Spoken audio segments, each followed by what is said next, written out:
A lot closer than I thought it was going to be in the end from how the game started, especially in the first half when Jake Haener wasn't really able to move the ball very well. 20-19 is the final score, and could have very well been 21-20 on the other side of things. But a little more than 60 minutes played too, though. I won't take it away from Washington. They win the game by 1 point, 20-19 in New Orleans. It's always tough to win in New Orleans, so I got to give them their kudos there. Top 5 graded players for the Washington Commanders. Number 1 on the list, we got a rookie defense tackle, Jerson Newton, with a 75.1. Wide receiver Terry McLaurin is next with a 74.9. Tight end Zach Ertz with a 74.9 as well. Offensive guard Nick Allegretti with a 73.5, and then cornerback Mike Sainristil, a 71.4. Jayden Daniels in this game, 74.6 overall grade. On the Saints side of things, defensive end Carl Granderson with an 87.0. Center Eric McCoy with a 78.9. Tight end Foster Moreau with a 77.1. Offensive tackle Talize Fuaga with his 72.6. And then Demario Davis with an equal 72.6 to round things out there in the top 5. Quarterback Spencer Rattler. I went with Spencer Rattler when I was writing the grades instead of Jake Haener because they play an equal amount first half and second half, but Rattler's grades much better and more impactful for, I think, what told the story here. He had a 69.0 grade in the second half and in this game. What was your stat that told the story, Dalton? I'm looking at Washington's defense, and it felt like at halftime or coming out of halftime, and Rattler coming in, the Saints bench their starter, Jake Haener, who I'm not really sure why he was starting in the first place anyway. But I don't really know either. And I like Jake Haener, but Spencer, like you started him earlier this year. Did you really see like all you needed to see from him? Yeah, it was just sort of. I was pretty confused at why. Credit to Darren Rizzi for making the switch at halftime. Going, okay, well, clearly we have no shot the way this has been operating right in the first half. So this game is a Jekyll and Hyde thing of each half, right? And I'll go with Commanders' defense. First half, 70.5 defensive grade. They allowed less than 2 yards per play in the first half. The Saints were just getting nothing going. And then we saw the Commanders' defense that makes us worry about them losing games, as we've seen lately. 52.4 grade. They allowed 7.2 yards per play. And this is, look, for the season now, this is the third lowest graded defense in football. They are scratching and really? clawing. Yeah. It's not, especially over the last 6-7 weeks. They just need more. We know in the offseason, to me, they need one more receiver. Probably do need a little more help on the offensive line. They're banged up right now a little bit, but they kind of skidded by in this game.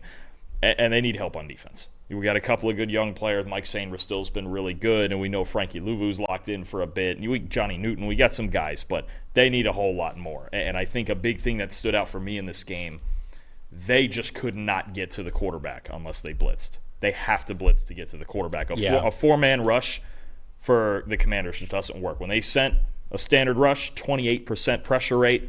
When they sent a blitz, a 63% pressure rate. This is just becoming more and more, can we keep the rest of it duct taped together while Jayden Daniels carries us to the playoffs? That's where we're getting to. But this defense, Dan Quinn, obviously, is going to build it in the offseason. He's a great defensive coach. He's patching it together the best he can, but it's rough. And with their defense the way it is, like they're playing Philadelphia next week, no idea how they're going to get stops. I have no idea. Yeah, to me it was sort of what you were talking about, sort of the tale of two halves for Washington's defense, tale of two halves for the two quarterbacks as well, and that's sort of how I would look at it. This game comes down to the very last second, and again, if New Orleans converts on the 2-point conversion, they win this game. If they don't, which they didn't, they lose the game. That played out with them basically doing nothing on offense in the first half. I mean, when Jake Haener was out there in the first half, 50.4 passing grade, negative 0.678 EPA per pass, and the offensive line, admittedly, it wasn't all Haener's fault. The offensive line also struggled in the first half, a 56.1 blocking grade. In the second half, Spencer Rattler, a 69.8 passing grade, a positive 0.14 EPA per pass, and then the blocking was a lot better. It was a 71.1 or 72.1, in the second half there. So the offense was just playing way better for the Saints. And to me, you can't play 30 minutes of football. You got to play a lot closer to 60 minutes of football. And so if Spencer starts the game, I don't know if the offensive line plays better in the first half, so maybe it doesn't make too much of a difference. But even if it made just a little bit of a difference, maybe if you get a field goal in there instead of maybe punting one of those times, again, you win this football game. So it's one of those things where as the head coach, Rizzi, the offensive coordinator as well, like when you look at this, you just go, man, if only we would have started Spencer in the first half. Maybe this could have been a little bit different. Maybe we let a win slip away from us. Most impressive in this game for me is the Saints going for two. this season is not what the Saints wanted it to be, right? I mean, like, they've struggled, they've gone through injuries, they went through one of the worst lows of basically any team in the middle of the season. They're not really competing for the playoffs here. But if there's any sort of outside chance where they possibly can, you got to go for it. And I love the fact that Rizzi was, Spencer Rattler said after the game, I can't remember who asked him the question. They were basically like, hey, walk us through the decision or the conversation to go for 2 at the end of the game. And Spencer was like, decision was already made before we took the field on the final drive.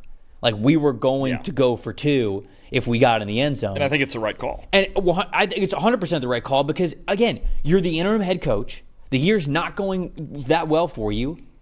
Put it in your dude's hands. Put it in your guy's hands. You need one play to go win this football game against a team that obviously is above 500 winning record, a team that's going to make the playoffs, like all that. Like, go defend home field, get more of that Saints voodoo magic, whatever. Just convert the one play and get a surprise win here. So I love the decision to go for it. For the play itself, I don't hate it. I don't want to be too revisionist history about the play because sometimes, obviously, like when you go for 2, everybody wants to criticize the play when it doesn't work. Everybody likes to praise it when it does.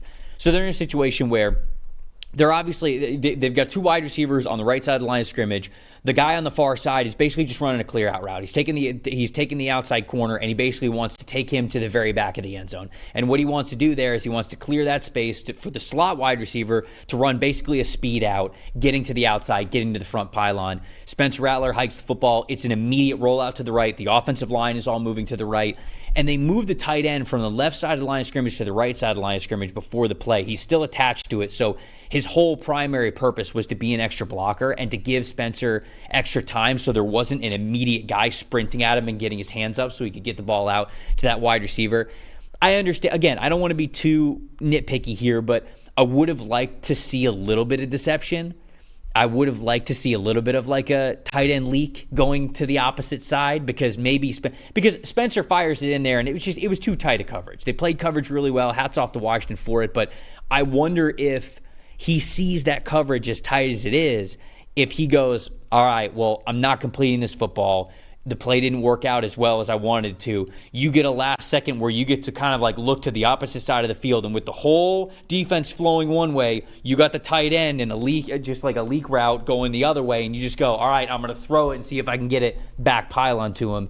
Maybe you could do that, but again, I don't want to be too harsh. And it makes you wonder how deep in the playbook they are with Rattler, especially if Haener got the reps with the ones on. And that's very true. And situationals and things like that, the starter is going to get all the reps for that. So I think that's another part where you go, okay, maybe they just didn't have it. They were just going to go with kind of play 1 on their 2-point sheet and roll with it. But no, I mean, execution is what it is. But I'm with you. I think the process was correct in going for 2. And look, the Saints, with where their season's at, they have no reason to want to play overtime, regardless. Most disappointing for me was Washington's run game. It still remains disappointing to me on designed runs. So you take out the scrambles from Jayden Daniels. On designed runs, 55.6 rushing grade on those plays and just a 3.1 yards per carry average. Like, I've said it before.